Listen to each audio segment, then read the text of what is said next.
बहुत पुरानी बात है। हिमालय में प्रसिद्ध मानस नाम की झील थी। वहां पर कई पशु पक्षियों के साथ ही हंसों का एक झुंड भी रहता था। उनमें से दो हंस बहुत आकर्षक थे और दोनों ही देखने में एक जैसे थे, लेकिन उनमें से एक राजा था और दूसरा सेनापति। राजा का नाम था धृतराष्ट्र और सेनापति का नाम सुमुखा था। झील का नज़ारा बादलों के बीच में स्वर्ग जैसा प्रतीत होता था। उन समय झील और उसमें रहने वाले हंसों की प्रसिद्धि वहां आने जाने वाले पर्यटकों के साथ देश विदेश में फैल गई थी। वहां का गुणगान कई कवियों ने अपनी कविताओं में किया, जिससे प्रभावित होकर वाराणसी के राजा को वह नज़ारा देखने की इच्छा हुई। राजा ने अपने राज्य में बिल्कुल वैसी ही झील का निर्माण करवाया और वहां पर कई प्रकार के सुंदर और आकर्षक फूलाएं के पौधों के साथ ही स्वादिष्ट फलों के पेड़ लगवाए। साथ ही विभिन्न प्रजाति के पशु पक्षियों की देखभाल और उनकी सुरक्षा की व्यवस्था का आदेश भी दिया। वाराणसी का यह सरोवर भी स्वर्ग जैसा सुंदर था, लेकिन राजा के मन में अभी उन दो हंसों को देखने की इच्छा थी जो मानस सरोवर में रहते थे।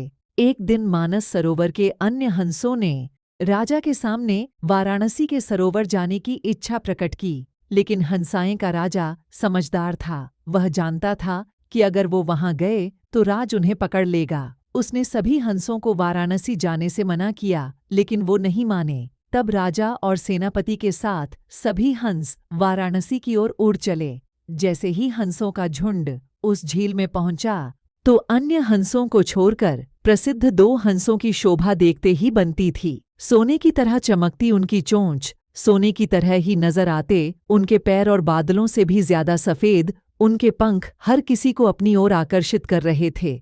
हंसों के पहुंचने की खबर राजा को दी गई। उसने हंसों को पकड़ने की युक्ति सोची और एक रात जब सब सो गए तो उन हंसों को पकड़ने के लिए जाल बिछाया गया। अगले दिन जब हंसों का राजा जागा और भ्रमण पर निकला तो वह जाल में फंस गया। उसने तुरंत ही तेज आवाज में अन्य सभी हंसों को वहां से उड़ने और अपनी जान बचाने का आदेश दिया। अन्य सभी हंस उड़ गए, लेकिन उनका सेनापति सुमुखा अपने स्वामी को फंसा देखकर उसे बचाने के लिए वहीं रुक गया।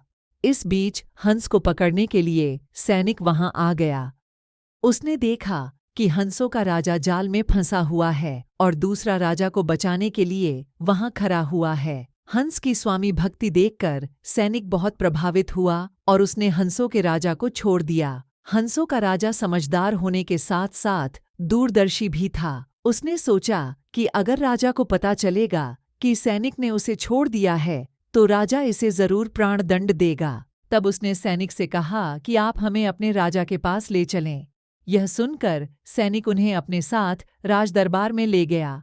दोनों हंस सैनिक के कंधे पर बैठे थे। हंसों को सैनिक के कंधे पर बैठा देखकर हर कोई सोच में पड़ गया। जब राजा ने इस बात का रहस्य पूछा तो सैनिक ने सारी बात सच सच बता दी। सैनिक की बात सुनकर राजा के साथ ही सारा दरबार उनके साहस और सेनापति की स्वामी भक्ति पर हैरान रह गया और सभी के मन में उनके लिए प्रेम जाग उठा। राजा ने सैनिक को माफ कर दिया और दोनों हंसों को आदर के साथ कुछ और दिन ठहरने का निवेदन किया। हंस ने राजा का निवेदन स्वीकार किया और कुछ दिन वहां रुककर वापस मानस झील चले गए। किसी भी परिस्थिति में हमें अपनों का साथ नहीं छोड़ना चाहिए।